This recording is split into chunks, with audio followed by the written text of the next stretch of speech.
అప్పుడు ఏడుపు నీ లోపల ఎవరికి తెలుస్తున్నదో గమనించు. నీ చుట్టూ ఉన్న పరిసరాలను ఉన్నది ఉన్నట్లు గమనిస్తుండు. నీలో కలిగే మార్పులు చూస్తుండు.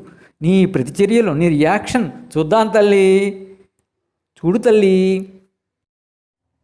దేన్ని చూస్తుండాలి? చూసేది నేను కాక ఇంకెవరు?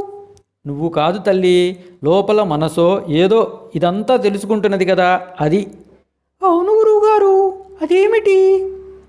తిరిగి నన్నే ప్రశ్నిస్తున్నావే, భలే దానివే. ఎలా ఎగుతున్నాడో వాడు నీతోటి. సరేలే, ఆ తెలుసుకునేది స్పృహ. మరి దాన్ని చూసే నేను? నువ్వు స్పృహే. స్పృహే చూస్తుందా? ఇదేమి అర్థం కావట్లేదు గురువుగారు. సత్యం చెప్పావు తల్లి, స్పృహే చూస్తున్నది.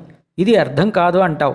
సాఫ్ట్వేరు, డాక్టరు, లా, బీటెక్, ఎంటెక్, కేసులు అన్నీ అర్థమవుతాయా?